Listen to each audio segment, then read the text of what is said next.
자, 이제 중요한 개념 들어가 보도록 하겠습니다. 자, 도식이라는 개념이 있었죠.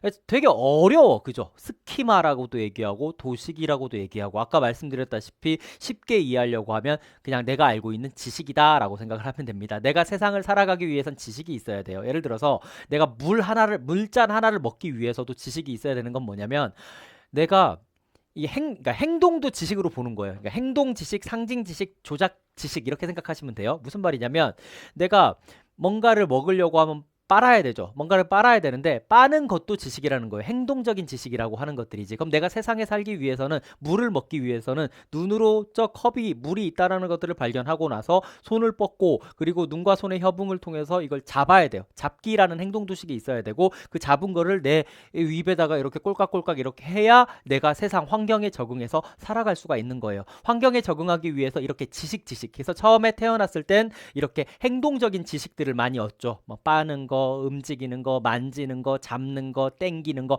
이런 것들을 배워가던 아이들이 어느 순간부터 전 조작기가 되면 머릿속에 정신적으로 이미지를 집어넣으면서 이렇게 어떤 애를 쫙 봤다가 제가 떼 쓰는 거를 보고 시간이 좀 지난 다음에 이게 이미지가 기억이 있잖아요. 기억이 있으니까 똑같은 상황에서 엄마 아빠 앞에서 피아제 앞에서 때를 썼던 것들이죠. 즉 무슨 말이냐면 머릿속에 뭔가가 있다, 이미지가 있다라는 것들을 알게 되면서 이 아이가 상징도식이라는 상징적인 지식인 거죠. 이미지에 대한 지식도 갖출 수 있는 존재구나. 그런 이미지에 대한 지식을 갖추면서 또 살아가다가 살다 보니까 문제를 해결해야 되는 것도 있고 그 다음에 원인을 판단하고 결과 그래서 인과관계를 판단해야 될 때도 있고 추론을 해야 되는 경우도 있고 그렇기 때문에 이렇게 임용고시가 출제가 되었기 때문에 앞으로는 이렇게 출제가 될 것이다. 물론 여기서도 출제가 될 가능성이 없진 않지만 그럼에도 불구하고 여기가 좀 더 출제가 될 것이고 그렇기 때문에 나는 이렇게 문제를 해결하면서 여기에 집중해서 도식이란 뭔지 지식이란 적응이란 뭔지를 알아야 되겠다. 이런 어떤 조작 도식까지 갖게 된다라고 조작적인 지식까지 가지게 된다라고 하는 것들입니다. 결국 지식에 대해서 이야기하고 있는 것들로서 도식이란 지식의 기본 단위라고 이야기했습니다. 어려운 말로 하면 외계가 뭐예요? 세상 모든 것들 내 환경 아니겠습니까? 그러니까 환경에 적응하기 위한 존재니까 그 외계 바깥에 있는 환경의 사물을 알아보기 위해서 쉽게 설명하면 인지하기 위해서 사용되는 이해하기 위한 지식이다. 이 사물을 알기 위해서 그래서 기억도 하고 행동도 하고 이렇게 하는 이해의 틀 또는 지식의 기본 단위 결국 지식이란 소리지. 지각의 틀, 반응의 틀, 이해의 틀 이런 프레임이라는 단어로 이야기를 하고 있습니다. 그래서 손으로 쥐는 도식과 손으로 쥐어서 입으로 가져와 빨기라는 행동으로 계속 배워나가는 거죠. 그러면서 인간이 환경에 적응해 나가서 먹기도 하고 젓가락질도 하고 숟가락질도 하고 그 다음에 내가 뭔가 기억한 걸 가지고 그림도 그리고 이렇게 했었던 것들이죠. 연령의 증가, 경험의 증가에 따라서 그 인지 구조, 그 지식에 대한 어떤 구조를 좀 이 피아제 입장에서는 구분을 한 거죠. 그래서 도식의 질적인 변화를 이야기를 하면서 처음에 태어났을 때는 행동도식, 즉 뭔가 운동 능력을 통해서 환경과 상호작용을 하더라. 그래서 뭔가 움직이더라. 그래서 아기가 막 물건을 잡고 입에 넣어보고 그러면서 물건을 막 계속 입에 빨잖아요. 구강기라 가지고. 그래서 물체의 질감, 크기, 무게 등을 이 행동을 통해서 학습한다라고 이야기하고 있고요. 상징도식 같은 경우에는 이미지를 사용해 가지고 자동차를 가지고 상징적으로 놀고 상상하면서 놀거나 아니면 그림을 그리면서 사물을 나타내는 것들 이런 것들을 상징도식, 상징지식을 사용한 것들이고요. 그 다음에 조작도식, 논리적이고 체계적으로 문제 해결, 원인과 결과, 가상 상황에 대해서 추론하는 것들, 이런 것들이 조작 도식에 대한 지식이다라고 생각하시면 됩니다. 그래서 그러니까 지식이라는 용어를 안 쓰고 그 자기 나름대로 용어를 쓴 거죠. 도식이라는 용어를 썼다 생각하시면 됩니다. 자, 적응. 아까 생물학 박사인 피아제였습니다. 그렇다 보니까 생물학적으로 설명을 한 거죠. 환경과의 끊임없는 상호작용을 통해서 그 과정 속에서 나의 지식들이 동화를 통해서 양적으로 증가하기도 하고 조절이라는 것들을 통해서 질적으로 변화하기도 하면서 이 두 과정이 조화롭게 밸런스, 균형을 이루면서 삶의 환경에 맞추어 나간다라고 이야기를 했습니다. 그 과정에서 당연히 동화와 조절의 두 단계를 거치게 되고요. 하지만 실제 현장에서는 이런 것들이 분리하기 어려운 전체 과정 속에서 동화 3번, 조절 2번 막 이런 것들이 좀 믹스돼서 일어난다라고 이야기한 바, 딱 구별하기가 어렵다라고 이야기하기도 하였습니다. 이런 건 시험 문제 뭐 나오기 어려우니까 굳이 안 그어도 상관이 없겠죠. 근데 저는 이제 선생님들이 이제 이제 강의를 들으면서 이제 혼자 책을 읽다가 이제 또 궁금하단 말이야. 그죠? 이게 뭐 어떤 의미일까? 그러니까 요런 부분들에 대해서도 좀 설명을 해주자 해서 그은 것들이니까 조절하시면서 그으시면 되겠습니다. 자, 동아입니다. 기존의 이해 방식의 틀 속에서. 그러니까 이게 되게 어렵잖아요. 뭐 틀 막 나오고 이러니까 결국은 기존 도식 속에서잖아요. 기존 도식 속에서 새로운 것들을 해석하더라. 되게 쉽게 얘기하면 내가 원래 알고 있던 방식으로 해석하더라. 이렇게 돼가 되겠죠. 그러면 여기 보니까 맨날 나오는 용어가 네 발 달린 동물이라는 지식. 그러니까 네 발 달린 동물은 개다. 선생님은 개가 어떤 도식을 갖고 있어요? 그러니까 개에 대해서 어떤 도식을 갖고 있어요? 이걸 다른 말로 하면 뭐죠? 개에 대해서 어떤 지식을 가지고 있어요? 어떤 게 개예요? 라고 얘기하면 선생님 나름대로 개에 대한 지식을 얘기를 할 겁니다. 네 발이 달렸고 너무 크지도 않고 너무 작지도 않고 근데 종류가 좀 다양한 걸로 알고 있고 그리고 생김새가 좀 어떤 정확히 뭐라고 설명을 못 하겠는데 이런 어깨를 갖고 있고 뒤에 좀 꼬리가 있는 것 같고 이런 지식들을 가지고 있어요. 근데 딱 사물을 봤는데 어째는 너구리인가? 약간 이렇게 어째는 늑대인가? 약간 이렇게 하면서 머뭇거릴 때가 있기도 하죠. 어쨌든 아이들은 이런 지식을 갖고 있습니다. 원래 갖고 있던 지식이 있었어요. 원래 갖고 있던 지식을 보고 어? 쟤도 걔네, 쟤도 걔네, 쟤도 걔네, 쟤도 걔네 라고 이야기를 할 수도 있었던 것들이죠. 그리고 뭐 예를 들어서 제가 다 적어봤는데 네 발 달린 모든 동물들을 소, 말, 돼지, 늑대, 여우, 사자, 호랑이 막 이런 것들 막 이렇게 막 이렇게 늘어나면다가 갑자기 막 이제 도마뱀을 보면서 도마뱀은 개인가? 이렇게 생각할 수도 있는 거고 약간 이렇게 내가 알고 있는 지식들을 가지고 예를 들어서 뭐 네 발 달린 동물은 네 발 달린 것들은 모두 뭐 동물이다 하면서 이제 동물의 양을 늘려나갈 수도 있겠고 이렇게. 근데 지금은 그 얘기는 아니니까 지금은 그래서 네 발 달린 그러니까 네 발이 달렸으면 개라고 생각을 했었어. 그게 지식이라는 거죠. 그게 도식이라는 거죠. 내가 기존에 갖고 있었던 생각. 그죠? 기존에 갖고 있던 생각 속에서 새로운 게 나타났을 때, 여기다가 개의 종류를 적었어야 되는 거구나. 그죠? 그 다음에 새로운 사물 경험 개념을 내가 알고 있던 방식대로 해석하는 거죠. 그래서 개의 종류가 뭐가 있지? 치아와. 그 다음에 갑자기 생각하려니까. 그렇죠. 이러면서 이제 개의 종류들이 막 있잖아요. 그러면서 얘도 개네, 얘도 개네, 얘도 개네, 얘도 개네, 얘도 개네. 그 다음에 이렇게 엄청 대형견도 개네, 중형견도 개네, 소형견이 막 말티즈 같은 애들도 개네. 이렇게 해석을 하다가 애가 누굴 만났냐면 고양이를 본 거예요. 그죠? 고양이를 보고서도 애가 뭐라고 얘기하냐면 네 발이 달렸으니까 얘도 개네라고 이야기를 한 거예요. 해도 되죠? 할 수도 있죠. 그래서 소도 개네, 말도 되네. 맞다. 이러려고 갖고 왔지. 돼지도 개네, 늑대도 개네, 여우도 되네, 사자도 되네. 뭐 이렇게 얘기할 수가 있었던 거예요. 그죠? 잘 모르면 이렇게 되니까 도식이 어떻게 변화된다? 양적으로 변화되죠. 양이 이렇게 많아지잖아요. 그러니까 양적 변화라고 얘기를 합니다.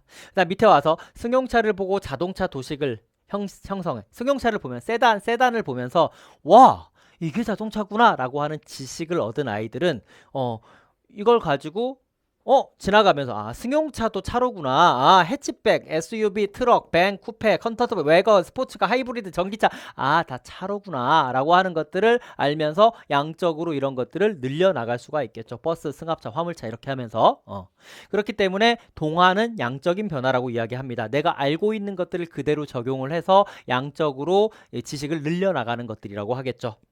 그러니까 큰 어려움이 없죠. 갈등이 없죠. 쟤도 걔네. 쟤도 걔네. 쟤도 걔네.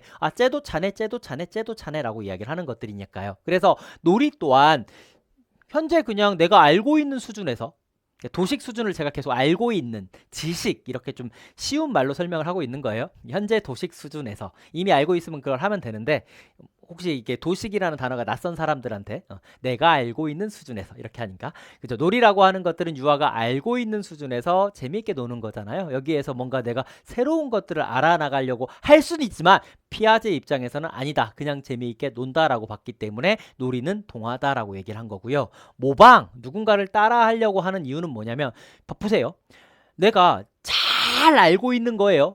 그러면은 누군가를 모방할 필요가 있어요, 없어요? 따라할 필요가 있어요, 없어요? 따라할 필요가 없지. 그냥 재미있게 놀면 되지. 근데 모방은 뭐예요? 모르니까 누군가를 따라하는 거잖아요. 그러니까 내가 잘 모르거나 이해할 수 없어서 따라하는 것이기 때문에 모방은 조절이라고 이야기를 한 거고, 그 다음 놀이는 동화라고 이야기를 한 겁니다. 물론 놀이 지도에 가서 다시 한번 설명을 하겠지만 왜 그런지도 잘 생각을 해보세요. 왜 놀이는 동화, 왜 모방은 조절이라고 얘기했냐? 아, 놀이는 그냥 재미있게 노는 거. 기존에 알고 있던 도식대로.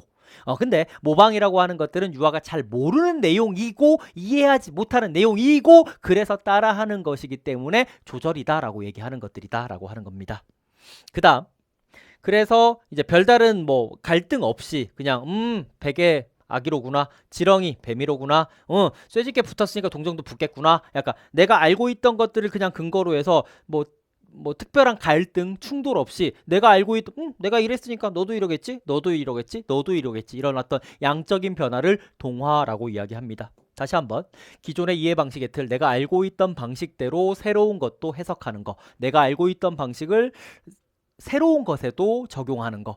좀 어려운 말로 이야기하면 기존에 갖고 있었던 이해 방식의 틀, 즉 기존 도식에서 새로운 사물, 경험, 개념, 뭐 새로운 거니까 모든 외계에 있는 모든 거가 되겠죠. 환경에 있는 모든 거. 환경에 뭐가 있겠습니까? 사물도 있을 것이고, 그 다음 내가 경험했었던 경험도 있을 것이고, 그 다음 우리가 공부하다 보니까 이제 동화라는 개념, 조절이라는 개념, 이 개념이라는 것들도 있겠고, 뭐 꼭 이거 하나의 예시겠죠. 새로운 뭐 사물, 경험 등 이렇게 해도 상관이 없겠죠. 뭐 꼭 이게 세 개가 다 있어야 되는 것도 아니고, 그죠? 어떤 새로운 사물 등을, 또는 새로운 사물, 경험, 개념 등을 해석하고 그냥 받아들이는 거예요. 받아들여, 사랑해, 이렇게 받아들이는 것들. 그러니까 양적인 변화가 될 것이고요. 근데 조절은 못 받아들이겠다는 거죠. 왜 못 받아들입니까? 인간이라는 존재가. 예, 기존에 내가 알고 있던 방식대로는 새롭게 들어온 자극이 도무지 이해가 되지 않는 거야.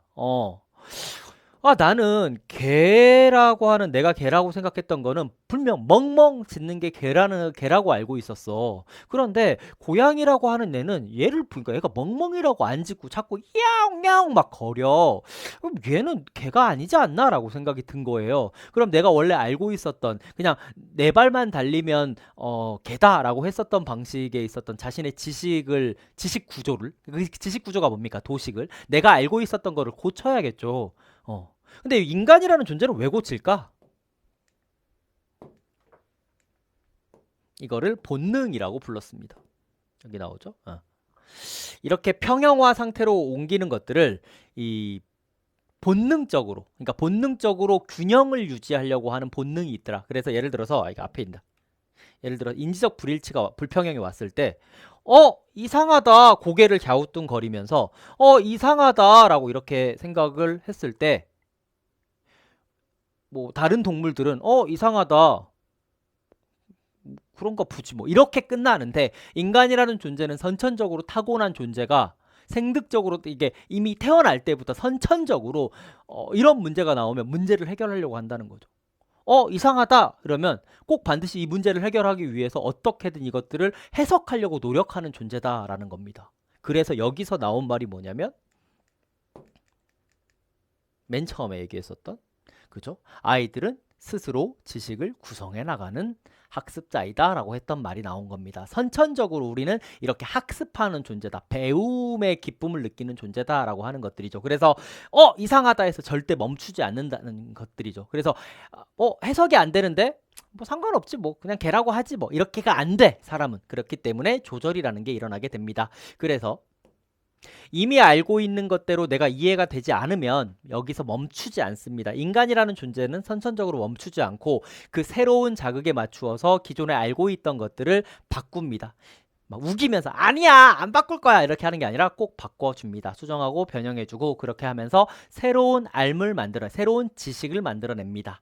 자, 어려운 말로 기존 도식으로 새로운 도식이 이해가 되지 않았다면 새로운 자극이 뭐였죠? 어떤 새로운 경험, 개념, 그 새로운 사물, 뭐 이런 것들을 해석하는 것들이죠. 그래서 맞추어서 기존 도식을 수정, 변형하거나 새로운 도식을 만들어내는 과정을 그것들을 조절이라고 한다. 그래서 기존의 도식과는 정말 차원이 다른 것으로 변화하게 된다라고 표현을 합니다. 이거를 이제 피아제의 관점에서는 아까는 그냥 내가 알고 있는 것들은 얘 쟤도 걔네 쟤도 걔네 쟤도 걔도라고 했는데 지금은 얘는 울음소리가 다르기 때문에 너와 너는 분리되어야 되는 거야. 야, 너는 이제부터 개가 아니야. 너는 이제부터 야옹이야. 너는 고양이야. 너는 개야. 이렇게 구분할 수 있는, 그리고 이런 새로운 지식을 수립할 수 있는 그런 것들을 조절이라고 이야기하고요. 자, 평형화. 인지적 갈등, 불평형을 경험함으로써 다음 단계로 나아갈 수 있다라고 이야기를 합니다. 그래서 적응을 최대화하기 위해서, 적응이 어떻게 보면 중심적인 개념이니까 환경에 적응하기 위해서 동화와 조절을 통해서 유기체가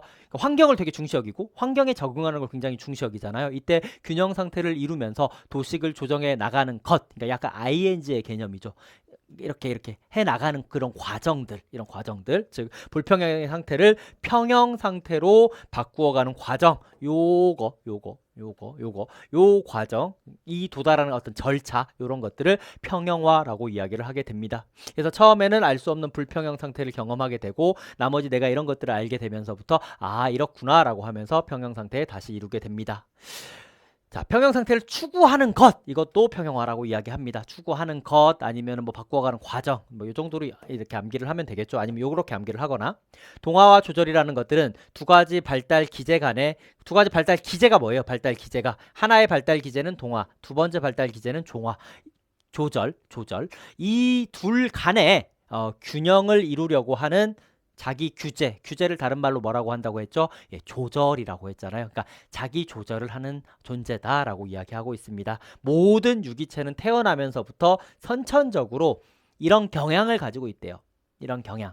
뭐 모두 다 그러니까 100%는 아니겠지만 99% 이상은, 그죠? 99% 이상은 태어나면서부터 선천적으로 자기의 어떤 지식, 그래서 모르는 게 있으면 찾으려고 하고 이상한 게 있으면 자신이 알고 있던 것들을 바꾸면서 자신을 좀 더 지식을 질적으로 변화하는 그런 존재가 되더라. 그래서 도식을 질적으로 변화시키는 존재가 되더라.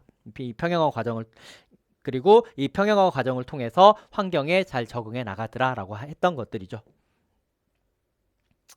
자, 그 다음에 시험 문제 어떻게 나왔냐면요. 피아제 이론에 기초하여 유아들이 땡과 조절을 통해, 동화와 조절을 통해 평형화를 이루어 나간다라고 해요. 이루어 나가는 것들 과정이라고 이야기할 수가 있겠습니다.